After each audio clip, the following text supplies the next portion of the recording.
E aí galera da Divers, meu nome é Lucas, eu sou voluntário há mais ou menos 3, 4 anos. Eu faço graduação aqui na Unicamp em Biologia. Eu conheci a Divers durante um evento que teve na Unicamp, né, na Biologia, durante uma semana de Biologia, que o Pinguim foi lá dar um mini curso e daí eu conversei com ele estava falando na verdade sobre preservação dos mares e daí ele falou também um pouco sobre a ONG, eu me interessei e daí foi meio que aí que tudo começou, né? Eu comecei a conversar com ele, a gente acabou fazendo um grupo em Campinas, da Divers, e eu me juntei um pouco com a galera de Rio Claro, a gente foi pra lá, fez durante um Bio na Rua, que é um evento que tem lá e tem aqui também, uma conscientização sobre a preservação, sobre os tubarões principalmente, mas sobre tudo, né? Sobre a preservação dos mares e da natureza como um todo. Quando eu comecei na Divers, eu nunca tinha visto um tubarão, né? Eu já mergulhava, mas eu nunca tinha tido essa experiência de entrar na água com um tubarão. E eu acho que esse foi um marco pra mim. No começo desse ano eu estava no México mergulhando e, bom, foi a primeira vez. A gente estava mergulhando num arrecife, ao lado da ilha, você tem a ilha de Cozumel e ao lado da ilha você tem esse grande arrecife que chama Palancar. A gente estava fazendo um mergulho de correnteza leve, mas estava levando, né?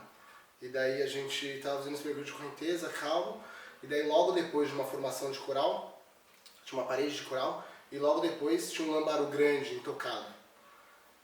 E daí nesse momento, todo mundo do grupo estava seguindo a corrente, o meu irmão, que estava mergulhando comigo como dupla, viu o tubarão, me chamou, a gente foi junto e ficou paradinho a mais ou menos uns 3, 4 metros dele, só admirando.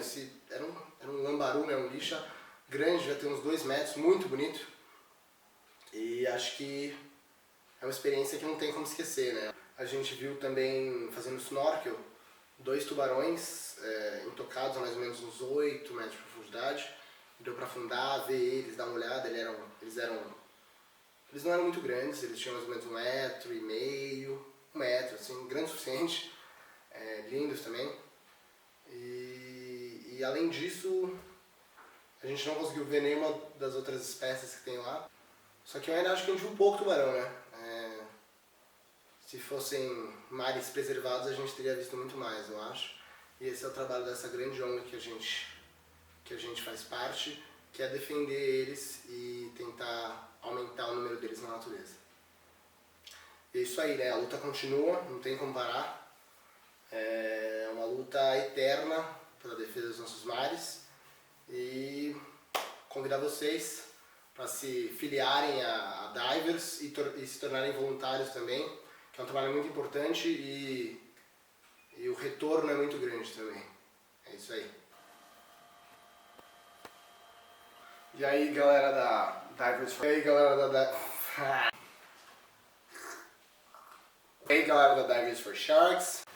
E aí galera da E aí galera da Divers for... E aí...